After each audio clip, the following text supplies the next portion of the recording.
Et si la classe de demain se construisait aujourd'hui? Alors pour le coup, bienvenue dans ce podcast réalisé par Inmac W Store et Epson. Je suis en face d'Henri Brunet qui est responsable grand compte chez Epson en charge d'Inmac W Store. Et aujourd'hui, on va essayer de se poser plusieurs questions d'un point de vue général, mais aussi d'un point de vue très précis sur l'éducation, car aujourd'hui, on va traiter de l'éducation. Est-ce que les outils d'aujourd'hui transforment le quotidien des enseignants? Est-ce que les outils d'aujourd'hui sont adaptés aux élèves? Et quelles sont les tendances qu'on peut voir dans les classes et dans les différents produits? Voilà à peu près la thématique de ce podcast que nous allons réaliser tous les deux. Avec grand plaisir. Merci Emmanuel pour cette introduction. Merci à toi surtout d'être là. Alors pour le coup, j'ose le dire, la première fois qu'on fait ce format-là, donc je suis à la fois content, ému et impressionné d'avoir Henri Brunet face à moi. Blague à part, ça fait un moment qu'on se rencontre sur des événements, qu'on parle de dossiers, qu'on est plutôt, on va dire, l'un à côté de l'autre pour mieux servir les clients. Donc ça, déjà, c'est, je pense, une première réussite. Mais ça pose plein de questions. Parce qu'à chaque fois, on a des établissements qui sont très variés. Je me souviens, on avait déjà parlé des maternelles, l'impact de la lumière sur les yeux des petits-enfants. On a parlé un peu plus tard de la partie collège-lycée sur laquelle on était plutôt sur, on va dire, un renouvellement de ce que Epson a réussi à faire ces dernières années. Et puis, je me souviens aussi de tout ce qui est dans le supérieur, assez spécifique. Il y avait des salles qui étaient aussi petites que celle-là et des salles qui étaient juste gigantesques comme des grands amphithéâtres. Donc, c'est vraiment de tout ça dont je voudrais parler. Et donc, première question qui me vient comme ça, c'est quelles sont aujourd'hui, dans l'ensemble du panel que je viens de te redonner, pour toi, les principales attentes des clients dans l'éducation?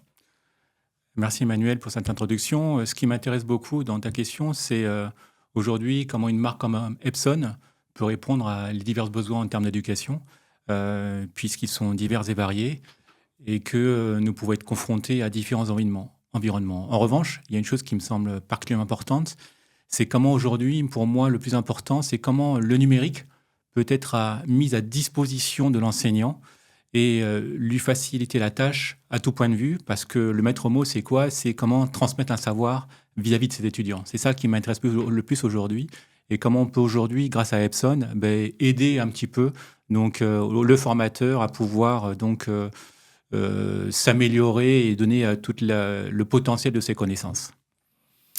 Là, je suis tout à fait d'accord. Il y a une chose qui me fait un peu rebondir, c'est tu parles de transmission de savoir. Oui.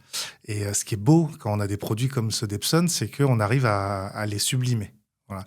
Et en termes d'attente, est-ce que les gens qui te parlent, donc une fois que nous, on a vendu le produit et qu'ils reviennent vers toi, est-ce qu'il y a des retours sur des choses qu'ils voudraient en plus aujourd'hui par rapport à justement cette sublimation de ce qu'ils voudraient montrer? Ça pourrait être une frise, ça pourrait être une image, une Oui. vidéo. Est-ce que voilà, tu as des informations sur ça? Oui, alors en fait, il y a deux choses. La première, c'est que le formateur est très attentif à la simplicité d'utilisation de nos produits. Ça, c'est quelque chose qui nous tient vraiment à cœur. Notamment qu'en face, tu sais très bien que quelquefois, les élèves sont un peu exigeants et critiques vis-à-vis du formateur. Donc, il faut que l'enseignant soit pleinement capable de se servir de ces outils, hein, donc, et ne pas perturber la classe et prouver que c'est lui quand même le maître d'école quelque part. Ça, c'est le premier point. Et donc, un exemple tout simple, c'est le fait que nos produits peuvent très très bien prendre la place d'un tableau Velleda, hein, donc, qui peut être présent. Et puis, de manière extrêmement simple, par exemple, fermer l'affichage du vidéoprojecteur, continuer son cours, le reprendre de manière extrêmement simple en appuyant simplement sur un bouton. Ça, c'est vraiment intéressant. Et on voit que grâce à ces petites innovations, mais très expérience client, le formateur garde la main sur ses outils et sur donc la présence au niveau de ses élèves. Un deuxième point, plutôt à l'opposé, je dirais que la marque Epson se doit également d'apporter beaucoup d'innovation dans une salle de classe.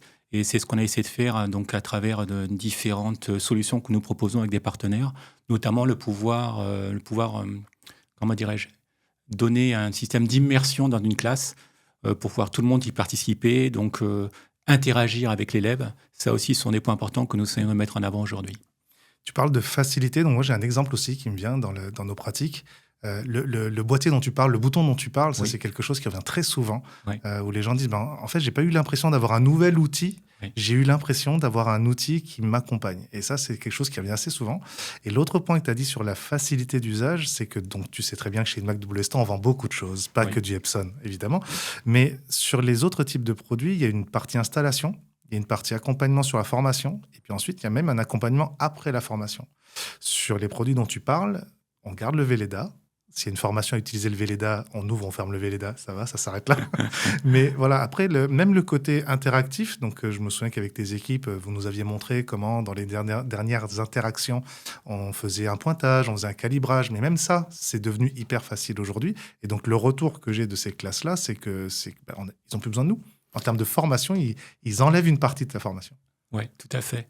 Et on va même un peu plus loin, puisque aujourd'hui, il y a un point également qui est intéressant en termes d'innovation, c'est la façon dont nous pouvons aujourd'hui interagir à la fois avec le professeur, à la fois avec les élèves, avec le produit, et notamment tout ce qui est la partie connexion sans fil. Ça aussi, c'est un gros développement, et nous sommes attachés donc à pouvoir donc travailler sur cet aspect-là. Par exemple, quelque chose tout bête, donc les élèves ont donc une tablette, il y a le vidéoprojecteur, le professeur a une tablette maître, comme on dit, et donc il peut facilement donc donner la main à un élève de manière extrêmement simple, grâce à une connexion sans fil, pour pouvoir partager le cours, pour pouvoir qu'un élève puisse montrer ce qu'il a fait aux autres élèves. Donc ça, ceci sont des points importants que nous amenons à développer de manière un peu plus pointue aujourd'hui, puisque nous sommes ouverts aujourd'hui à donc tous les écosystèmes, que ce soit le monde PC, le monde Apple. Ça aussi, c'est quelque chose d'important que nous mettons en avant. Très, très, très important comme attente. C'est vrai qu'aujourd'hui, on ne peut pas se passer de Windows. Voilà, Microsoft est bien là. Mais on ne peut pas se passer de Mac, on ne peut pas se passer d'iPad. Beaucoup se diront, mais qu'est-ce qu'ils me disent des Mac à l'école? Avec le Mac Neo, ça revient en force, mine de rien, avec la hausse du marché. Mais il y a beaucoup d'iPad, il y a beaucoup de tablettes. Il y a énormément de classes qui fonctionnent avec des tablettes Android. Et ça, c'est vrai que c'est assez plaisant de savoir que la facilité est là. Donc, dans les attentes, la facilité, Oui. OK. Une techno qui fonctionne quand on a envie qu'elle fonctionne, Oui. d'accord. Est-ce que tu peux nous parler un peu de la partie budgétaire? On sait qu'en ce moment, le marché est un peu tendu. On sait, voilà. Epson se situe comment sur cette ligne? Alors, c'est vraiment un point très important pour nous. On sait que les budgets sont mis à rude épreuve en ce moment. Et donc, nous essayons d'apporter différentes solutions. La première, c'est que ça fait extrêmement longtemps que Epson travaille avec le monde de l'éducation. Donc, nous avons un parc installé de vidéoprojecteurs extrêmement important. Hein. Pour te donner une idée et que les gens sachent, grosso modo, 2 projecteurs sur 3 donc, dans le monde de l'éducation sont donc de la marque Epson. Ah oui. Nous travaillons à un renouvellement de la gamme, notamment avec une nouvelle innovation technologique qui est donc la source lumineuse qui passe de la lampe au laser, donc avec beaucoup de qualité, peut-être qu'on pourra y revenir. Mais on s'est attaché donc à pouvoir aider le monde de l'éducation à une transition facile, puisque par exemple, nous avons fait de telle sorte que les supports de nos anciens vidéoprojecteurs sont tout à fait adaptables aux nouveaux. Donc là aussi, il y a un gain de budget qui est relativement intéressant.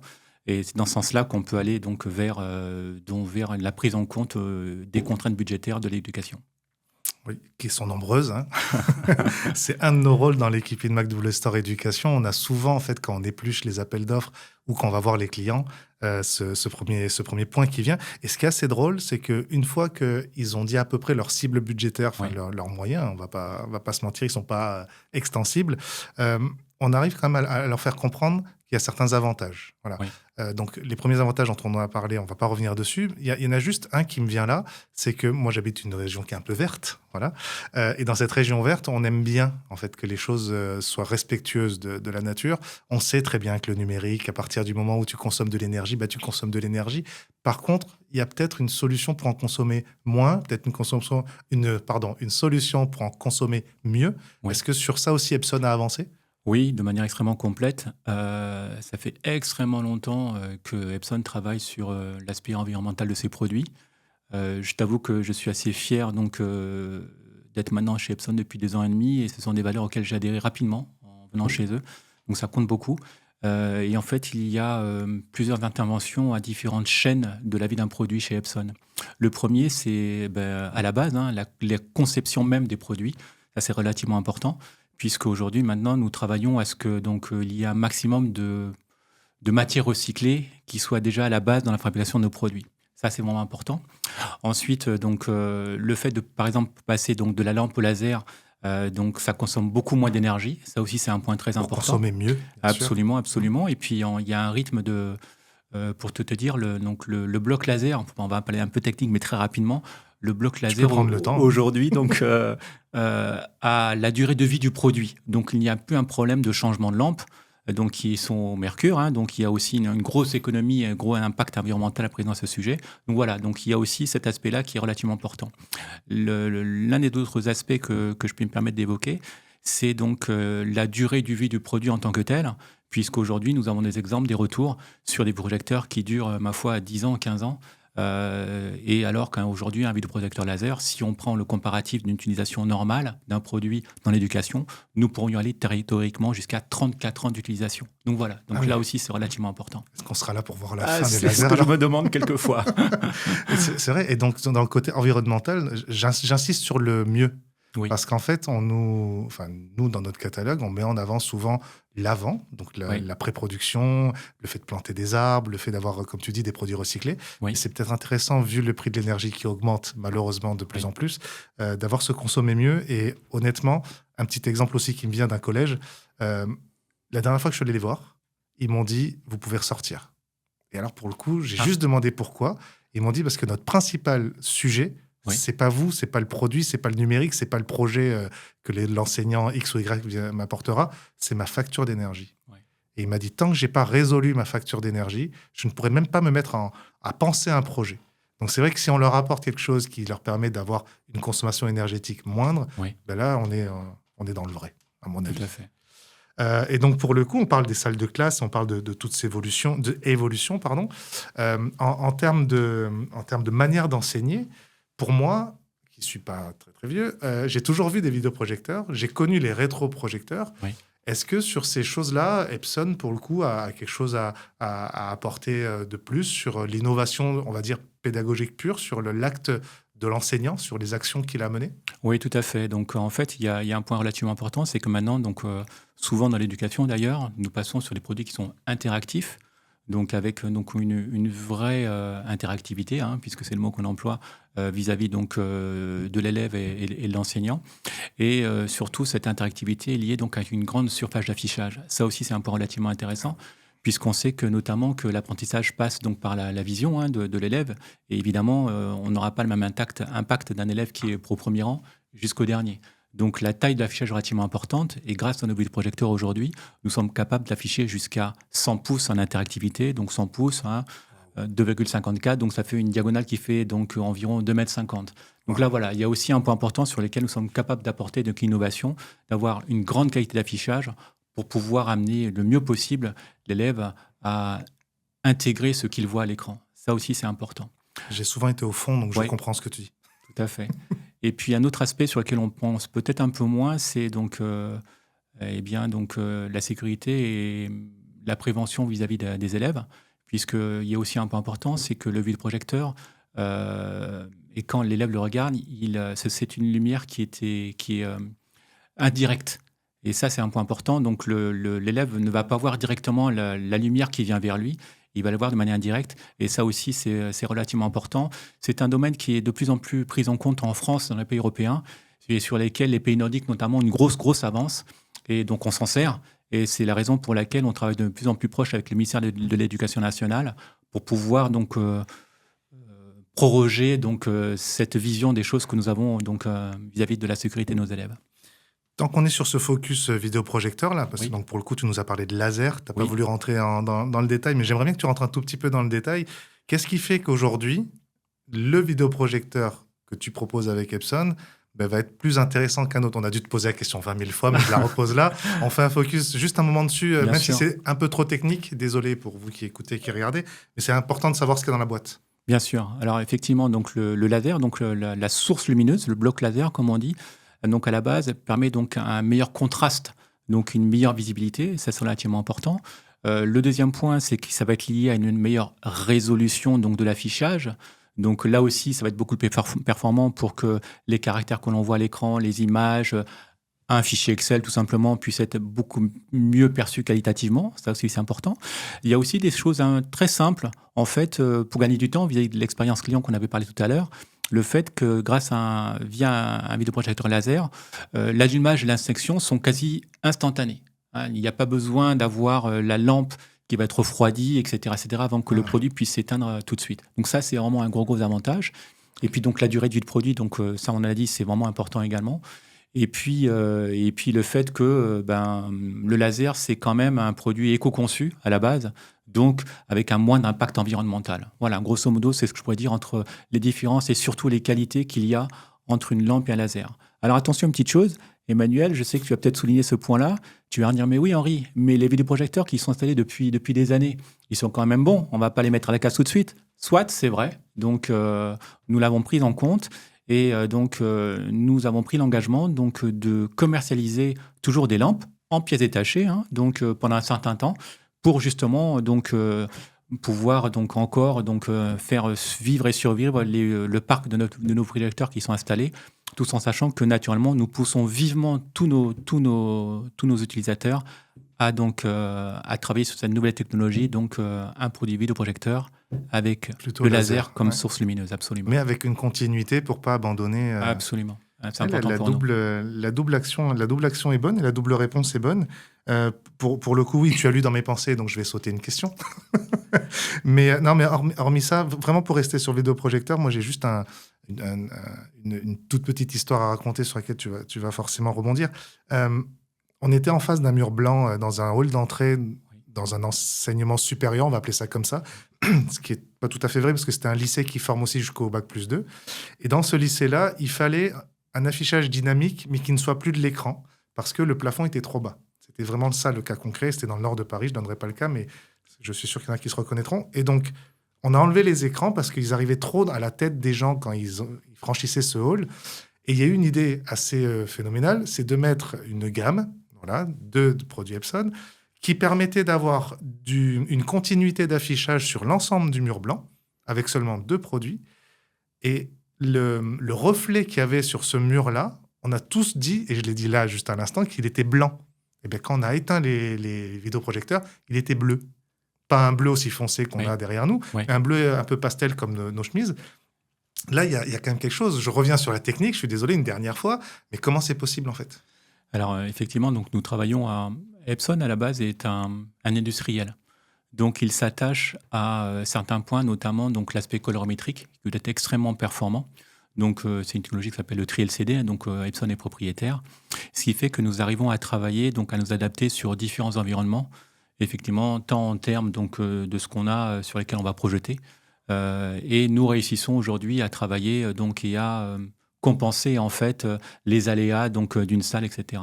Un autre exemple que nous pourrions donner, c'est nous avons commercialisé depuis un certain temps des vidéoprojecteurs à ultra courte focale. Donc pour faire simple, ce sont des produits que nous pouvons mettre extrêmement près d'un mur, par exemple, de la surface d'affichage, pour avoir une image extrêmement grande. Donc ça a beaucoup d'avantages. Le fait que, par exemple, dans le cadre d'un enseignant, d'un formateur, il n'y aura pas l'ombre qui sera projetée sur l'écran. On peut travailler sur des environnements extrêmement réduits en termes de place. Ça aussi, c'est relativement important. Et puis nous pouvons associer ces produits avec des écrans d'affichage un peu particuliers qui permettent de capter la lumière du vidéoprojecteur et donc d'occulter la lumière extérieure, ce qui prouve donc encore une excellente qualité d'affichage que nous aurons pour l'utilisateur. Ah oui, avec un angle de prise de la lumière. Absolument. Tu m'avais raconté, j'ai rien compris, mais il y a une histoire de lumière. Voilà. L'essentiel, c'est que tout est pour le bonheur de celui qui va regarder l'écran. Et oui, et dans ce que tu dis, donc moi je l'ai vécu dans ce hall d'entrée, le blanc paraissait blanc, et tu es en train de me dire que c'est pas du vrai blanc, c'est de la compensation. C'est ça, voilà. Exactement. Et ça, c'est très intéressant. Et sur dans des classes où on est entre 35 et 40 élèves, maintenant, il ne faut pas se mentir, mais malheureusement, voilà, les salles sont trop petites pour les élèves, ou il y a trop d'élèves dans les classes. Je ne sais pas comment, si tu m'écoutes, le ministre de l'Éducation nationale, réduisons la voilure. Non, blague à part, c'est vrai que pour ceux qui sont au fond, tu l'as dit tout à l'heure, il faut une bonne vue, il faut quelque chose de grand, et là, on a ce qu'il faut. OK. Donc, sur la partie vidéoprojecteur, on va juste faire une pause là-dessus pour passer à une deuxième gamme sur laquelle vous êtes très connu dans le monde du B2C, dans le monde de l'achat classique. Hein. Chez Mac W Store, vous êtes un des principaux partenaires aussi dans l'impression. Et il y a un mot qui me vient, c'est EcoTank. Alors, je voudrais juste que tu me dises qu'est-ce que c'est qu'EcoTank. Alors, l'EcoTank, c'est un concept que Epson a développé également depuis fort longtemps, à l'encontre d'ailleurs des différentes technologies d'impression qui ont été développées par nos concurrents. J'avoue que j'en suis assez fier, hein, donc vis-à-vis de la marque Des que je concurrents? représente. Et donc, le principe, c'est quoi? C'est que nous allons imprimer avec de l'encre qui est dans des bouteilles, tout simplement. Les bouteilles sont de grande capacité, puisque par exemple, avec une bouteille de noir, tu peux imprimer jusqu'à 7500 pages, Ah oui. et en couleur, tu peux imprimer jusqu'à environ 6500 pages. Le coût d'une bouteille, c'est environ 12,50 €, 15 € à peu près, hein. Donc un pack de 4 bouteilles, tu le trouves aujourd'hui dans le commerce environ de 50 € TTC. Donc tu prends ce rapport de 50 € TTC pour un pack de 4 et vis-à-vis d'une autonomie de environ 7500 pages, tout en sachant que sur certains produits, nous livrons 2 bouteilles noires dans le carton, ce qui fait que Ah oui. vous passez à 15 000 pages. Donc là, ça devient forcément intéressant en termes d'économie et en termes d'autonomie. Ah, donc ce moment de point très très important aujourd'hui. À tel point qu'en fait, donc ce concept a porté ses fruits et a trouvé preneur sur le marché, puisque l'année dernière, nous avons annoncé que nous avons déjà donc commercialisé plus de 100 millions d'éco-tanks dans le monde. 100 millions. 100 millions d'éco-tanks, ouais. Pas mal. Ouais. Et puis nous sommes allés plus loin sur le principe, puisqu'à la base, effectivement, c'était des produits qui étaient plutôt destinés au grand public, et on s'en est aperçu que ces avantages pouvaient être extrêmement bien transmis donc, dans le monde professionnel, puisque c'est des produits relativement compacts, donc, qui sont également donc, très autonomes, très économes, et tu n'es pas forcément lié par rapport à un contrat de coût à la page, par exemple. Donc ça, c'est relativement intéressant. D'autre part, on a pensé toujours pareil à l'utilisateur. Donc on aime bien penser à l'utilisateur donc chez Epson. Et J'allais t'en parler. le fait de pouvoir, par exemple, donc très simplement remplir donc l'imprimante avec les bouteilles, voilà, c'est quelque chose d'intéressant. Il n'y a pas de perte d'encre, on ne va pas se tâcher, on ne peut pas se tromper puisqu'on a mis des détrompeurs donc en face de chaque couleur. Donc, voilà, il y a tous ces petits avantages qui font que vis-à-vis donc d'un utilisateur qui ne se connaît pas en informatique ou quoi que ce soit, Egmont, c'est extrêmement pratique. Voilà. Donc, J'allais te parler de ce ouais. facilitateur parce qu'en fait, tu as parlé de facilité au tout début. Oui, Et donc, j'ai assisté avec toi. Je fais l'étonné, mais qu'autant que je l'ai vu sur nos stands Oui. sur Educatech et autres salons. Oui. Et en fait, ça m'a bluffé parce que, donc moi, je suis un peu bené. Quand je prends une bouteille, toi, tu appelles ça un éco-tank, mais bon, j'ai pris la bouteille, j'allais me mettre à n'importe quel endroit. Oui. Et en fait, on ne peut pas. Absolument. Ça, je l'ai vécu, hein, donc c'est quelque chose de réel. Si on essaie d'appuyer, ça ne rentre pas. Et donc, quand on rentre dans la bonne couleur, on se retrouve en maternelle, le carré dans le carré, le rond dans le rond. C'est ça. Et ça, c'est quand même c'est simple, mais c'est assez génial. Oui. Tu nous parles d'impression, puis donc là, je t'emmène sur le monde de l'impression. Oui. Mais pour ceux qui connaissent l'éducation aujourd'hui, on Oui. essaie d'imprimer de moins en moins. Oui. J'ai même des exemples de collèges-lycées qui ont mis une carte très réduite de nombre, un nombre de pages très réduit, pardon. Et on arrive sur une tendance qui est d'enlever des copieurs. Alors, pour le coup, dans cette dynamique-là, pourquoi l'impression reste importante là dans le monde de l'éducation selon Epson? Alors écoute, c'est un fait qu'on imprime moins. Quelque part, tant mieux, hein. Ça fait des économies au niveau mondial en termes de papier, donc de couper des arbres, etc. Donc c'est plutôt une bonne chose. En revanche, il y a toujours à un moment donné le besoin d'imprimer, que ce soit des cours, que ce soit donc des rapports. On imprime de moins en moins, mais l'on fait peut-être plus avec plus d'optimisation ou plus de praticité, ou vraiment qu'on en a besoin.